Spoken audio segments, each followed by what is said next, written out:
It's not about what you say, it's about how you make people feel. And to touch people's heart, you need to speak from the heart. You need to be true of yourself, truthful to yourself, and true to yourself. Hello, it's Eglantina Zing. You might have heard some things about me, perhaps. And yes, I am all of that and much more. And in my podcast, The Zing with double G, I will be sharing my views, thoughts, opinions on culture, society, feminism, sex, and all of it. All of that everyone is thinking, but no one dares to talk about. Every Wednesday, I will be offering you a new episode with incredible guests from celebs, friends, big names, authors, artists, and also, since I love talking to myself, will be only me talking my head. The last episode of the season will be exclusively for you guys with my subscribers. So we'll get to chat, I will get to read some of your DMs, play through voice notes, and talk basically of whatever you want. So don't forget to subscribe, join the fun, and listen to The Zing every Wednesday. You can find The Zing at Apple Podcasts, Spotify, Amazon Music, or wherever you get your podcast. Follow me at Eglantina Zing, Z-I-N-G-G, to DM and get in touch. Let us explore and lose control. So, hello and welcome to a new episode of The Zing with double G. And thank you for making this podcast your go-to podcast.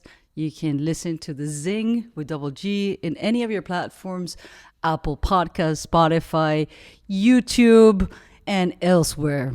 And you remember, just if you find value in this conversation, share it, give it some hearts and love so we can keep creating more of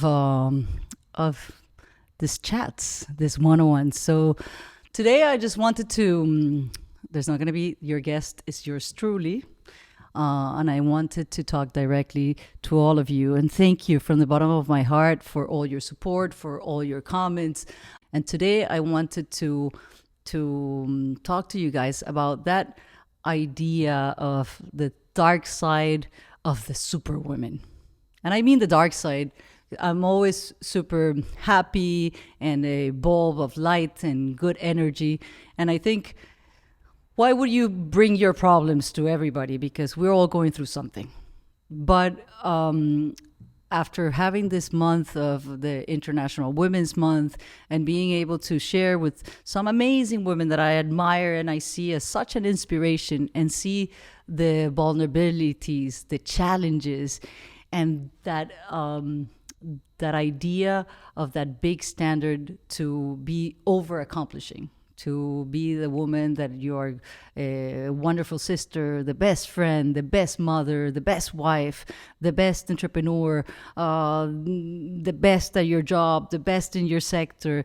It's always about this best. And for everybody, sometimes even for men, but specifically for women, because for such a long time and historically, we have been put in this little, in this space where women are only good until a certain age. Women are just good to look pretty, to stay quiet, and just to be a sidekick, a wingman. And we have been the best wingmen.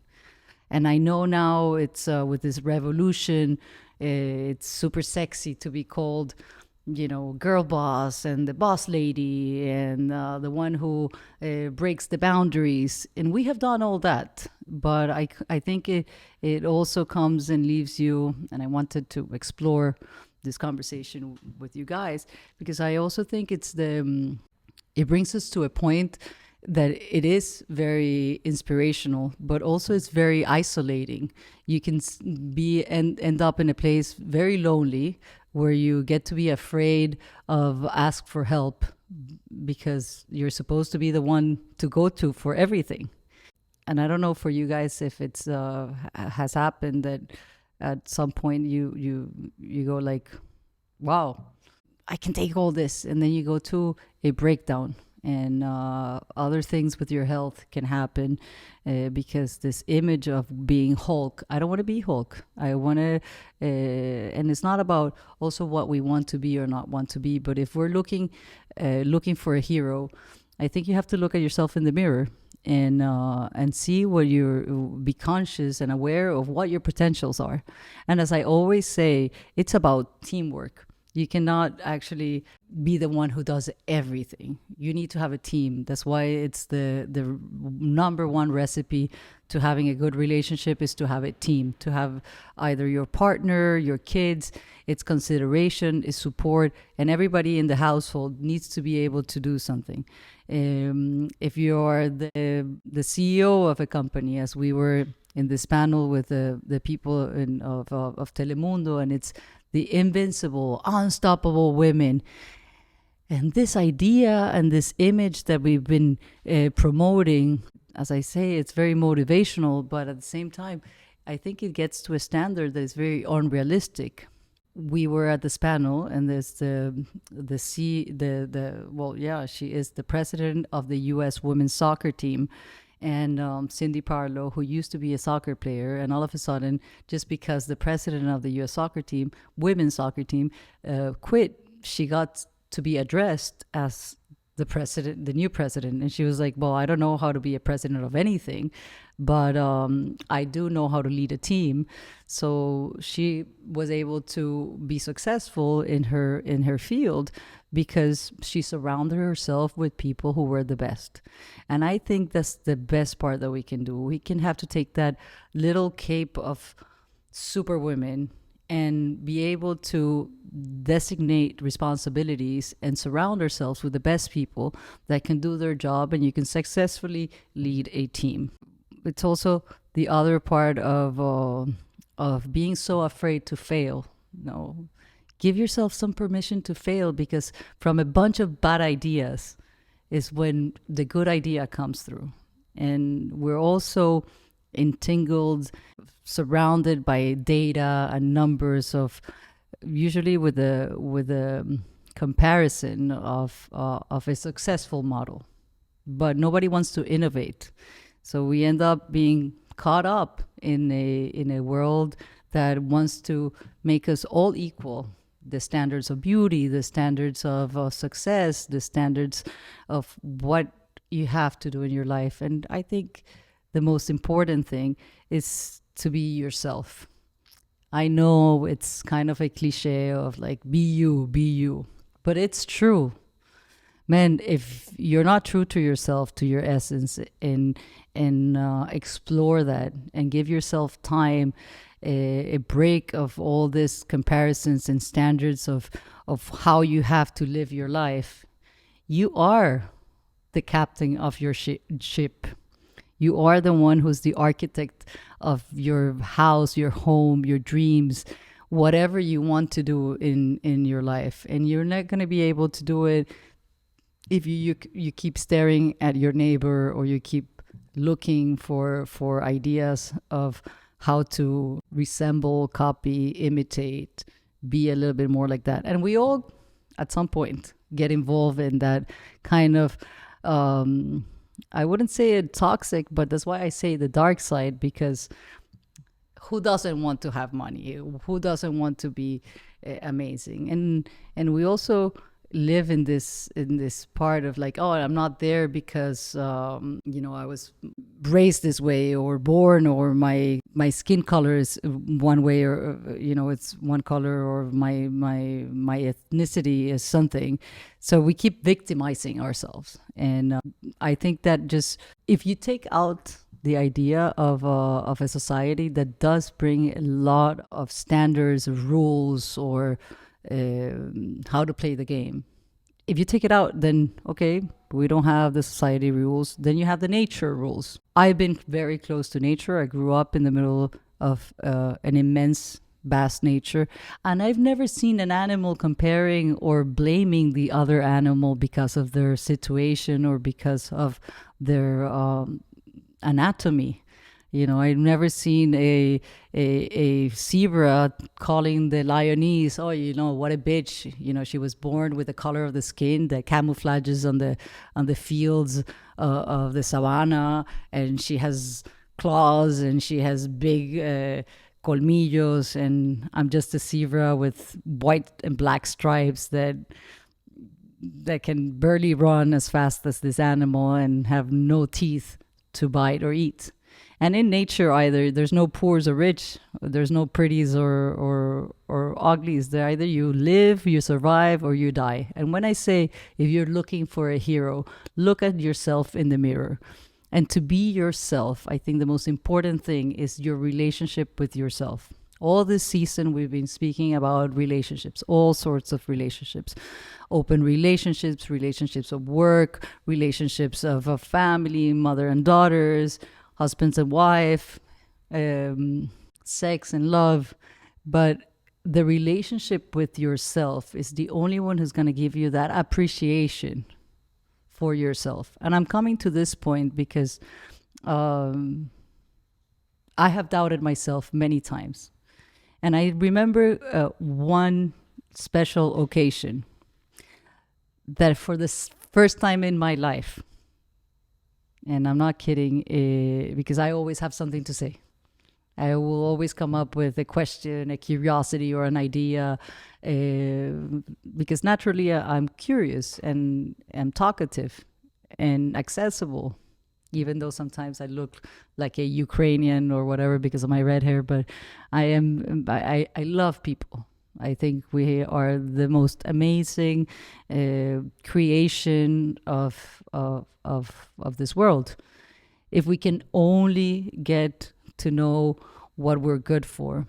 And for that, you have to have a lot of love and appreciation for yourself. We want to be better. We want to look better.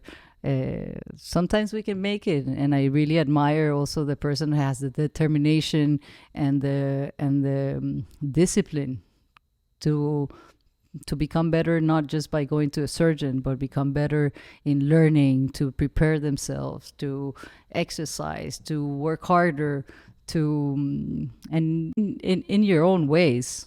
But there's always room for improvement.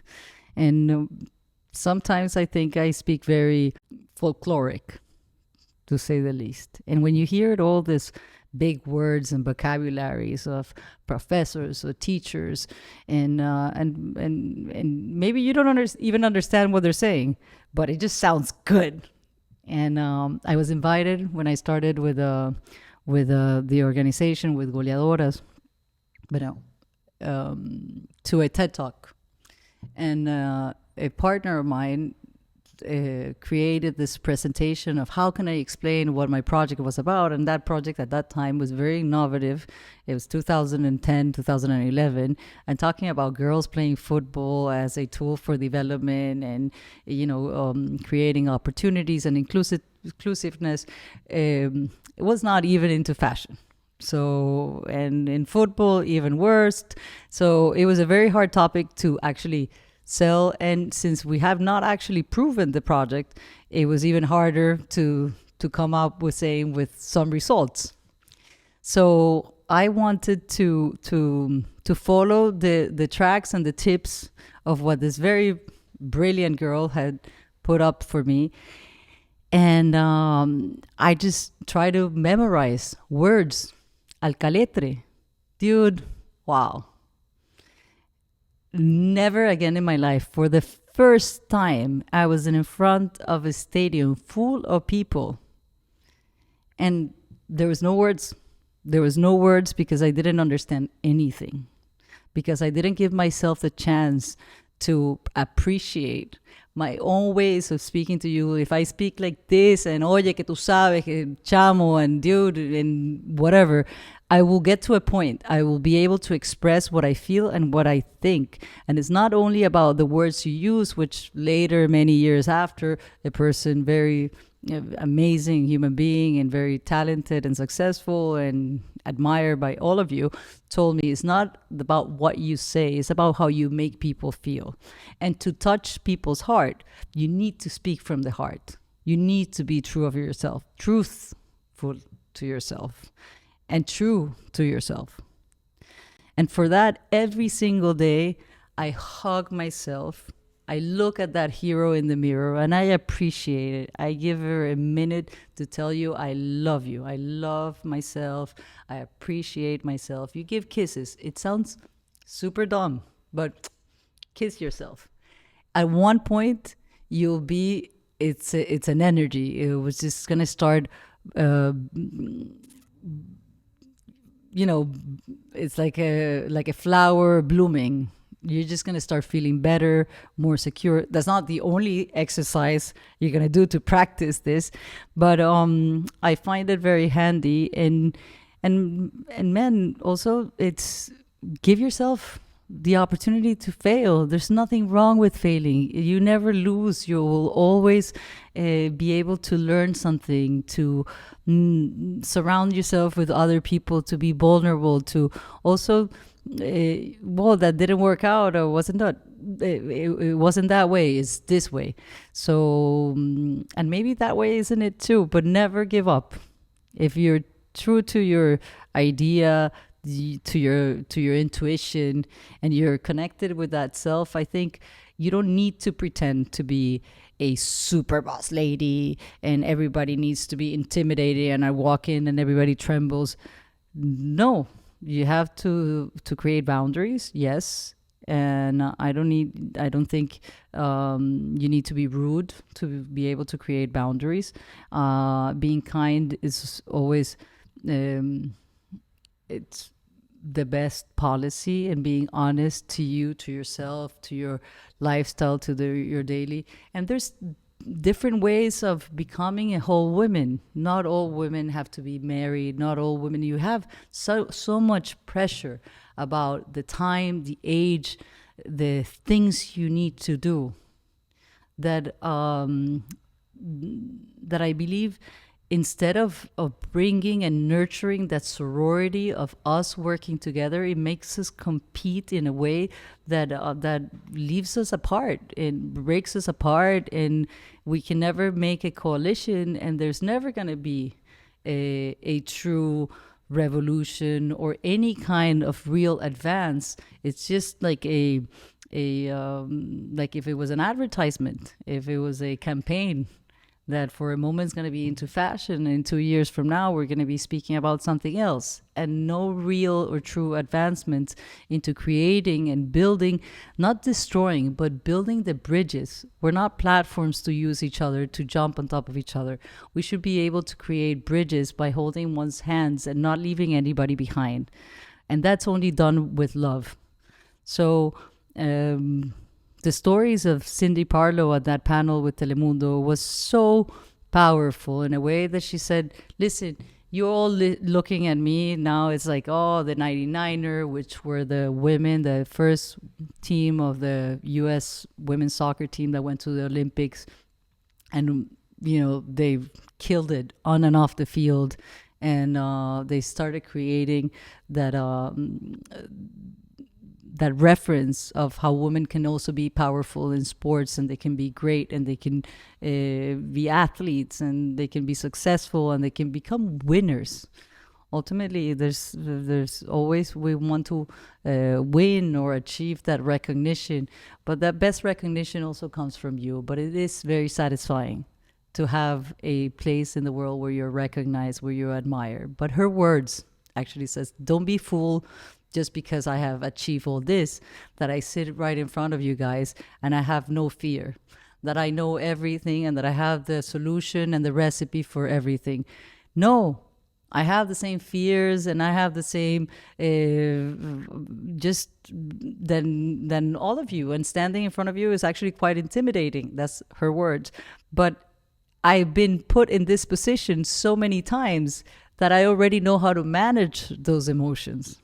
So it's about practice. And when you have that practice, yes, that fear that you have inside of being judged, of being called names, or you know, diminished, you're secure enough with what you bring into the table that nobody can put you down. Nobody can compare you to anything to tell you one is best. Yes, there's going to be some people that are best at one thing, but then nobody is equally as you at your specific talent. And that's why I say be you. Her speech was amazing. It was well, it's not a speech, her message, her conversation in that sense. I think it brought all of us a little bit down, because you're always trying to say, oh, I'm here with these three other ladies that are, badasses. One is the president of the US women's soccer team federation, and the other one is the president, the VP of the NFL, and they have all, achieved an incredible curriculum. And I'm this Venezuelan red hair who comes from a modeling world to in social entrepreneurship. What am I here? What am I going to say? So when she said that, it brought all the women in the room, and especially her colleagues in the panel, to become vulnerable, to open up, to work together. It's an open invitation to bring us to work together. And that's, I think, where the power comes. The other big challenge that I think we face, and that's why I also come and highlight about BU and working together. We were at this very famous fashion magazine lunch, and with another very big famous jewelry brand, and all the the jewelry was exposed, and they have like this, $500,000, $1 million necklaces. And they're all like, well, this brand is usually bought by women, but for women. So women will buy their own jewelry. And we come from a society, and historically, is the man who usually buys the house, the man who pays for all this. Poor men, they also have a lot of pressure on them. But they do work together, and they help each other in many ways. And I think we haven't done that yet. That sorority that I keep insisting that we bring into the table is the only thing that will give us that economical freedom. So we are able to access our own independence, our own, and value our work. Because some people, we all fight, or women fight about equal pay or the equal opportunities or a space on the table. You don't get a space on the table or a seat on the table because you're a woman, or you're a minority, or you're Latina, or you're African American. You get a seat on the table because you are the most talented motherfucker in that place, and you deserve that seat. Is it going to take harder? Yes, it's probably going to take harder. But if we work together, there is no way we're going to fail. We are going to achieve it.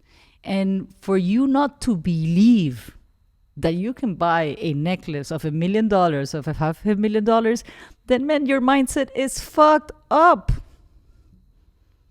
So we need to change that mindset. So, like, even the lady was telling me, I'm going to ask my husband because I cannot buy that. And I was like, listen, you're the head of this and this and this and this.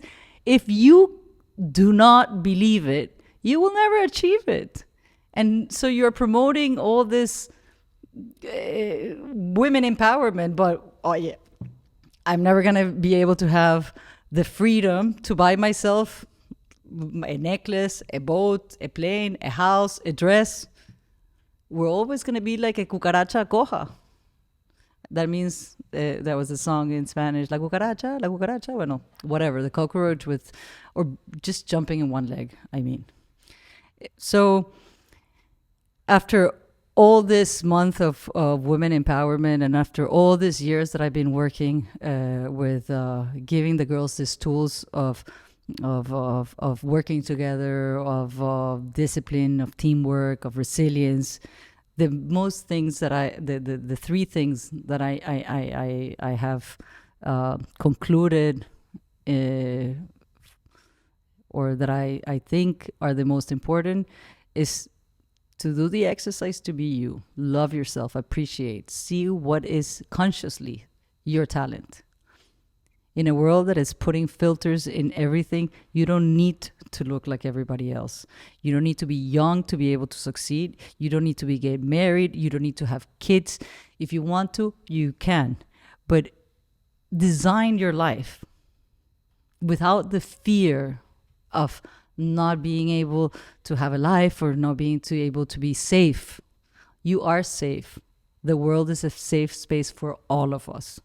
As long as you are together, you build yourself a team that never leave you behind, and that you never leave them behind, but also you're taking care of yourself. Sometimes we take care of the team and we don't take care of ourselves. So find that team, find that talent and the unique quality that you have, and appreciate it and love it. And it doesn't matter how different you are or where you come from. Just you shouldn't be there because you're a victim or because you're a minority. You're there because you are the best and you have the best team, and you're gonna, with your failures, with your learnings, and fuck the data. Just be unique, be independent, design your own way, your own path. Sometimes it's even harder when you walk a path that you have it inside your gut and it's your purpose, but it hasn't never been walked. It has never been open, and you're opening. So there's so many ways of creating, of working together, of believing in yourself, in forming yourself a team, in shooting for the stars, but also keeping yourself humble, kind, vulnerable, and celebrating those little small victories that you're going to be achieving on the journey, day by day, little by little. We're all like the data, the plan. And Mike Tyson once said, everybody has a plan until you get punched in the face. So at the end, follow your gut, make your plan, surround yourself with greatness, and do not be absorbed in this bubble of over accomplishing, because it can just bring us to frustration and isolation. So here at the Zing, you have your team, you have your community. I want to know your comments and your thoughts. If you've ever experienced this overwhelming feelings or fears of expectations, and I'm going to be reading them all. I see you soon, and thank you for listening to the Zing. Many kisses. Check it out wherever you get your podcast platform.